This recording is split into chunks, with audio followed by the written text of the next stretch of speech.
camarades combattants pour la liberté, l'indépendance réelle et la souveraineté, je vous salue. C'est avec immense plaisir et un sentiment de reconnaissance envers vous, mes compatriotes, que je prends la parole aujourd'hui, la veille de la fête nationale de notre chère patrie. Avant tout propos, j'aimerais donc remercier le bon Dieu qui a fait en sorte que ce jour soit et pour tous les bienfaits pour notre chère patrie durant toute cette année 2025. Et je continue de prier Dieu qu'il étende sa main sur notre patrie. Je rends un vibrant hommage à toutes nos forces combattantes qui aujourd'hui, depuis plus d'1 an, sont lancées dans une offensive audacieuse dans des territoires qui étaient autrefois considérés comme des bastions de l'ennemi et qui sont en train d'effectuer avec brio la reconquête de notre territoire. Plusieurs zones ont été reconquises en 1 mois où nos forces combattantes ont mis pied et s'y sont installées. Toutes les résistances ennemies qui sont opposées à nos forces ont été écrasées et nous n'avons connu aucune perte en vie humaine au cours de ces offensives, rien que quelques blessés légers. D'ailleurs, ces blessés à qui je souhaite un prompt rétablissement et à tous les blessés de cette barbarie qui nous a été imposée. La souveraineté n'est pas qu'un mot, c'est un ensemble. Pour atteindre notre souveraineté pleine et entière, il a fallu passer par la révolution. Cette révolution progressiste populaire décrétée est en cours. Le Burkina Faso aujourd'hui est une vitrine, est un modèle. Nous sommes observés, les gens nous suivent et nous n'avons pas le choix que de réussir. Et j'ai ce plaisir de dire que nous sommes sur la bonne voie et que nous allons réussir. C'est pourquoi tous ceux qui se battent pour atteindre cette souveraineté, cette indépendance réelle, je les exhorte à continuer le combat. Et tous ceux qui étaient encore dans le doute doivent rejoindre le bateau et pouvoir conjuguer ensemble nos efforts.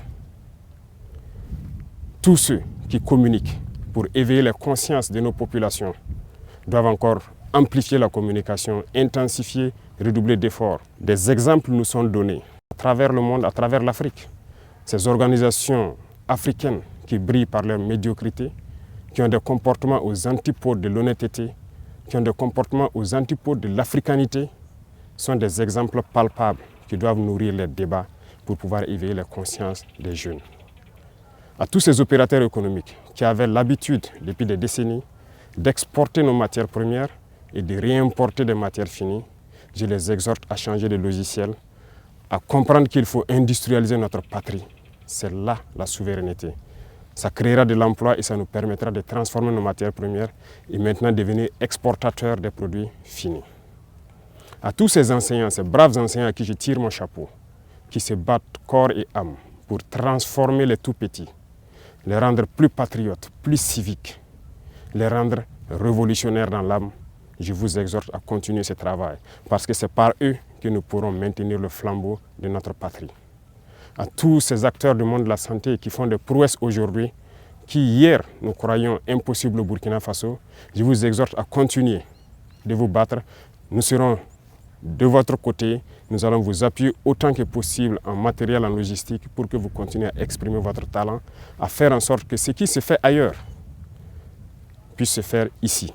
Et à conjuguer vos efforts avec le monde des tradipraticiens, ceux-là qui utilisent nos plantes pour nous soigner, parce que la souveraineté, elle est aussi sanitaire. À tous ces acteurs du monde agricole qui ont compris le sens de notre combat, qui accompagnent dans l'offensive agropastorale, nous vous rassurons que nous ne ménagerons aucun effort pour que vous puissiez continuer à donner le meilleur de vous-même, pour que cette souveraineté alimentaire que nous souhaitons tant puisse être une réalité et pour toujours. Quiconque parle de souveraineté ne peut pas tendre la main pour continuer à demander à manger. Ça passe obligatoirement par là. Tous ceux qui se battent pour que nous puissions atteindre cette souveraineté sur tous les plans, pour que nous soyons réellement indépendants, je vous encourage à continuer le combat, à intensifier le combat, parce qu'il faut que nous allions vite et bien. Pourquoi je le dis? Il faut que nous allions vite et bien, parce que tout le monde nous regarde. Le monde entier regarde le Burkina, les Africains regardent le Burkina Faso qui a dessiné un modèle. Et il faut que ce modèle puisse donc inspirer d'autres peuples à rejoindre le combat de la révolution pour que l'Afrique soit libre, digne et prospère. La majorité écrasante des peuples qui nous soutiennent prie pour que nous réussissions. Nous les remercions et nous leur disons de continuer à nous soutenir parce que ce combat que nous menons, ce n'est pas uniquement pour le Burkina Faso, c'est pour tous les peuples noirs. Cette minorité qui est encore perdue, égarée, qu'elle soit bien au sommet des États ou bien ces populations qui n'ont pas encore compris, qui continuent à prier pour que nous échouons, nous leur disons merci parce que leur haine nous permet également de continuer le combat et d'aller de l'avant. Et j'espère qu'elles comprendront un jour revenir à la raison et pouvoir se débarrasser de ces gènes de l'esclavage qui les tiennent. Le combat contre l'impérialisme, le néocolonialisme et toutes ces manifestations se mènent tous les jours que Dieu fera. Nous ne baisserons pas les bras, nous continuerons sur notre lancée et je pense que toute la jeunesse est aussi invitée à s'exprimer. Nous continuerons à les encourager pour que nous puissions atteindre nos objectifs parce que la souveraineté, l'indépendance, la liberté que nous voulons pour vivre en paix au Burkina Faso, c'est tout cela. Voilà pourquoi je dis que ce n'est pas qu'un simple mot, c'est un ensemble. Aujourd'hui, nous sommes fiers de dire que nous avons fait des progrès, tant sur le domaine industriel, industrie civile que militaire. Nous avons fait des progrès sur le domaine de la santé, nous avons fait des progrès sur le domaine des infrastructures, nous avons fait des progrès sur le domaine de la défense, de la reconquête. Ces criminels qui avaient occupé ces zones de notre patrie, croire que c'était leur sanctuaire, ont été délogés dans plusieurs zones, sont en train de fuir le Burkina Faso. Vous verrez certainement des images de leur fuite, mais nous leur disons qu'à présent, ils n'ont que deux choix.